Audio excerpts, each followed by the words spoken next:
So same pace, depth variation. Here, this is a cone progression of ground balls where we set up cones about 10 to 12 yards apart. Here we just set up hack attack up on a top spun ball, and we're shooting that ball at the same pace to every single cone. So here the goal is to create the same type of footwork pattern and glove timing at each depth. We also want to allow our players to figure out the proper footwork of a fast-paced ground ball and a slow-paced ground ball. So drop steps to the left and to the right. Everybody does this. Just a cue that I like to use. We should be able to slide a piece of paper underneath of our players when they're performing a drop step. This just keeps them low, athletic, and aggressive and fast. So here we're just exaggerating our drop steps at each depth in different degrees to hopefully transition into a more fluid drop step in game. Drop steps with head snaps. This is usually a batted ball that's hit over our head with fade or slice. Here the cue is to just keep the chin from shoulder to shoulder and not letting our shoulders sway our body and keeping our direction in a straight fashion. Keeping the eyes up the entire time while we're head snapping. Drop steps with DB hips. This is usually a batted ball that's hit in front of us with fade or slice. So drop steps with false steps.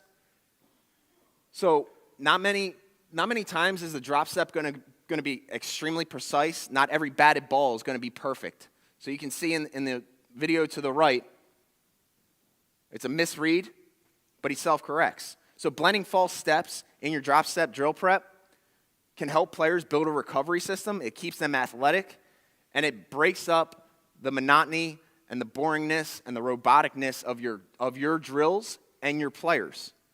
So I prefer to use this type of randomized training rather than the conventional, just due to the likelihood of what is actually going to happen in a game.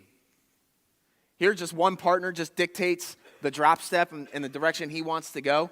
You can add false steps in there. It gets extremely competitive. I jumped in, and it keeps it fun, but it keeps it extremely competitive and athletic. It's one of my most commonly used drills, player favorite. Here, we're working on a ball-first approach.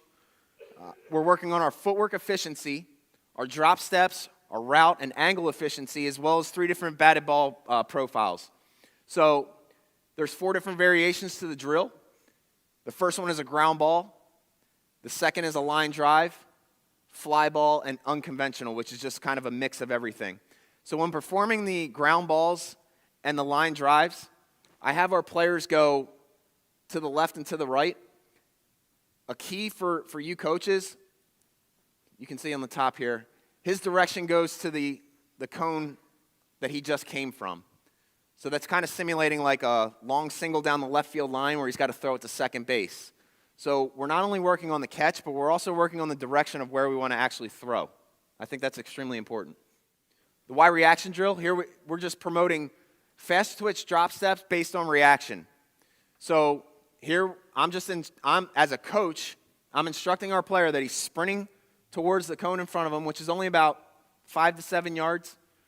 And about 2 to 3 feet before he gets to that cone, I'm pointing in the direction where I want him to go. They don't know. So you can keep by guessing, by randomizing. The wheel drill, this works different routes and angles at a 365-degree circuit. So the focus here is the footwork during the drop steps and the route efficiency towards the cones. You can spread these cones out as far as you want. You can take away cones. You can add cones. This drill can be extremely taxing to players.